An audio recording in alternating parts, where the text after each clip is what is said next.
बच्चा भी अपना छड़ के तुम अगले घर चले गए हो। बच्चे का क्यों नहीं मैंने ख्याल किया शौकी मेहमान जी, ਉਹਦੇ फीडर मैं पी गई हूँ। बच्चे का मैं क्यों नहीं ख्याल किया, ਉਹਦੇ आमलेट मैं खा गई हूँ। अस्सलाम वालेकुम नाज़रीन, तुसी देख रहे हो डेली पाकिस्तान। मैं ਹਾਂ ਤੁਹਾਡਾ ਹੋਸਟ ਤੇ ਤੁਹਾਡਾ ਦੋਸਤ शौकी ਪ੍ਰਾਹੁਣਾ।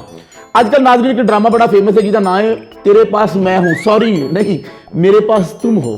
ये जो हुमायूं सईद साहब ने ऐज़ा खान साहबा ਨੂੰ डिवोर्स दे ਦਿੱਤਾ तो बड़े डिप्रैशन च ने। अज असीं तुहाडी मुलाकात करावांगे ऐज़ा खान की डमी दे नाल। आओ मेरे नाल जी। ऐज़ा खान साहबा अस्सलाम वालेकुम। वालेकुम अस्सलाम।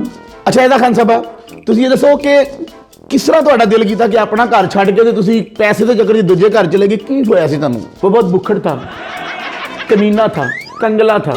गर्मी में मुझे पंखा नहीं चलाने देता था, कहता था नीचे खड़ी हो पंखा बंद रखे खुद घूमो, मुझे हवा आएगी दिल बचाने के लिए। लो ਜਿਹੜਾ ਤੁਸੀਂ ਕੰਮ ਕੀਤਾ ਤੁਹਾਨੂੰ ਨੇ ਘਰੋਂ ਹੀ ਕੱਢਣਾ ਸੀ। ਤੁਸੀਂ ਵੀ ਤਾਂ पैसे के चक्कर ਦੇ ਵਿੱਚ अगले बंदे ਨੂੰ ਝੁੱਲ ਪਾਉਣ ਦੀ कोशिश की है ना। बस मैंने पैसों के चक्कर में नहीं गई, मैं देख रही थी, मैं बुलंदियाँ चाहती थी, मैं जाई फिर वापस भी आ गई, लेकिन इसने रखा नहीं मुझे। आपको मैं बता रही हूँ मैं। अच्छा जी ये दसो तुसी जो हुमायूं सईद साहब का घर छड्ड के अगले घर चले गए, फिर तुसी वापस को आए हो? वापस मैं इसलिए आई थी, मेरे कुछ वैल के कपड़े पुराने घर में रह गए थे, उसी घर में, और अड्डी वाली जुतियाँ रह गई थी मेरी, और सब्जी लाने वाली टोकरी रह गई थी मेरी। उसे चाहिए था इंसान से गलती हो जाती तो मुझे माफ़ कर देता। दिन में वो 10 फकीरों को भी तो माफ़ करता ही है, जो उसकी गाड़ी सही नहीं करता उसे भी तो माफ़ करता है, वो मुझे भी माफ़ करता है। उसने मुझे माफ़ नहीं किया, शौकी मेहमान जी नहीं माफ़ किया उसने मुझे।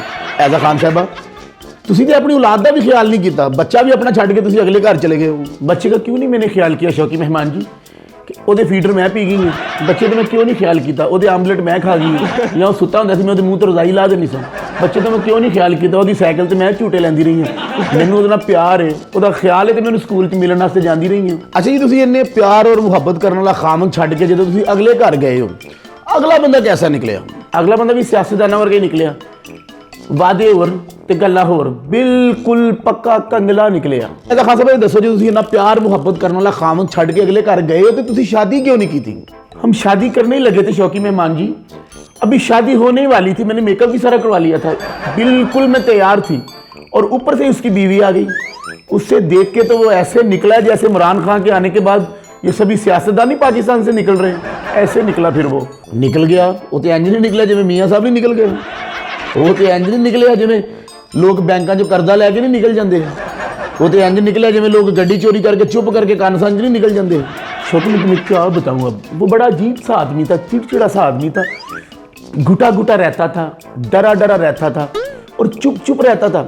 इशारे से कहता था चाय लेके आओ, मैं कैसे लेके आती मुझे पता ही नहीं चल रहा था वो क्या कहता है।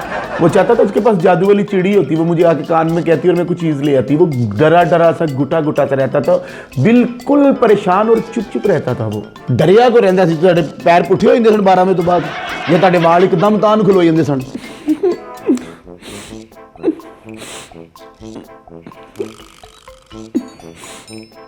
प्लीज़ प्लीज़ प्लीज़ रोना ना ऐज़ा खान साहबा, तुसी तो रो के मेरा भी हासा कढ़ाता है। तुसी हुण चाहते की हो, कहंदे की हो?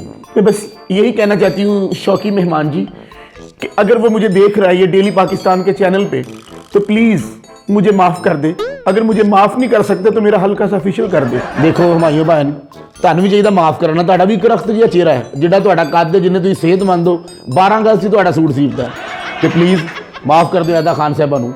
अच्छा जब तुम शादी कर रहे सो तो ਉਹਦੀ ਉੱਤੋਂ बीवी आ गई, होया कि उत्थे? शौकी मेहमान जी मैं आपको क्या बताऊँ, उधर बड़ा मसला हो गया, फड्डा हो गया। शादी होने वाली थी, मैंने हाथों पे मेहंदी लगाई, दुल्हन वाला सूट पहना, अभी मैं बैठी हूँ तो ऊपर से उसकी बीवी आ गई।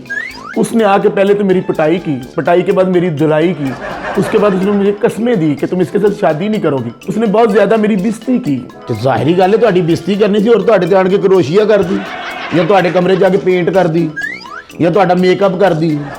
ਜ਼ਾਹਿਰ ਗੱਲ ਹੈ ਕਿਸੇ ਦੇ ਖਾਮਦ ਨਾਲ ਵਿਆਹ ਕਰੋ तो बेइज्जती करदी है। अच्छा जी ਤੁਸੀਂ वापस को आना चाह रहे हो, कोई एक बड़ा आदमी बन गया, बिजनेसमैन बन गया, उसके कोल गड्डी आ गई तां वापस आ रहे हो? मुझे बड़ा ज़िद्दी सा बंदा है, मुझे ये डर है कहीं वो मशीन लगा के सारे कपड़े ना धो डाले, पड़े हुए बर्तन दोबारा ना वो धो डाले।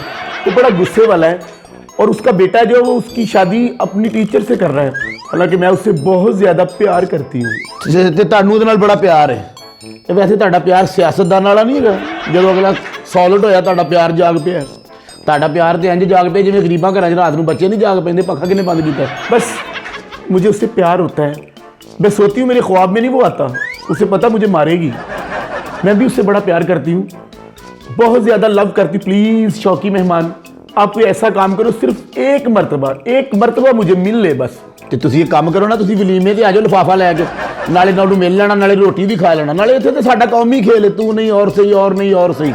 की समझते हो? अब तो मेरा फ़ोन नहीं सुनता हूँ, जब फ़ोन करती हूँ आगे से उसने लड़की बिठाई है, वो कहती है आपके अकाउंट में ना रकम ना काफ़ी है, बड़ा बेवफा हो गया है। मेरा फ़ोन ही नहीं सुनता, मेरा फ़ोन ही नहीं सुनता। ये वैसे मैनू भी शिकायत है, मैंने किसी दिन कन्ना वाले डॉक्टर को लैके जाना, उन्होंने सुनता भी है या नहीं सुनता। ਹੁਣ तो एडा अमीर हो गया जिनको पिछों आवाज़ मारे तो वो नहीं जो सुनता। बस फिर भी उस घर के साथ मेरी बड़ी यादें हैं, मैं उसी घर में जाना चाहती हूँ, मैं वापस जाना चाहती हूँ शौकी मेहमान जी, मैं वापस जाना चाहती हूँ, वापस जाना चाहती हूँ, उसी घर में जाना चाहती हूँ। ਹੁਣ उस मकान 'ਚ वापस को जा रहे हो, ਉੱਥੇ ਕਲੀਆਂ ਕਰਨੀਆਂ, ਸਫੈਦੀਆਂ ਕਰਨੀਆਂ, ਜਾਂ ਤੁਹਾਡੇ ਬਰਤਨ ਰਹਿ ਗਏ ਸਨ ਉੱਥੇ। ਬਹੁਤ ਸ਼ੁਕਰੀਆ ਦਾ ਖਾਨ ਸਾਹਿਬਾ, ਤੁਸੀਂ ਸ਼ੌਕੀ ਪ੍ਰਾਹੁਣਾ ਨੂੰ ਇੰਟਰਵਿਊ ਦਿੱਤਾ, ਮਿਲੇ ਆਣ ਕੇ, ਬਹੁਤ ਥੈਂਕ ਯੂ, ਬਹੁਤ ਸ਼ੁਕਰੀਆ। ਨਾਜ਼ਰੀਨ, ਅੱਛੀ ਬੀਵੀ ਜਾਂ ਅੱਛਾ ਖਾਮੰਦ ਪਿਆਰ ਕਰਨ ਵਾਲਾ ਮਿਲੇ ਤੇ ਕਦੀ ਉਹਨੂੰ ਗਵਾਉਣਾ ਨਾ, ਕਿਉਂਕਿ ਸਿਆਣੇ ਕਹਿੰਦੇ ਨੇ ਪਿਆਰ ਕਰਨ ਵਾਲਾ ਖਾਮੰਦ ਔਰ ਲਾਲ ਦਵਾਣਾ ਨਸੀਬਾਂ ਨਾਲ ਮਿਲਦਾ।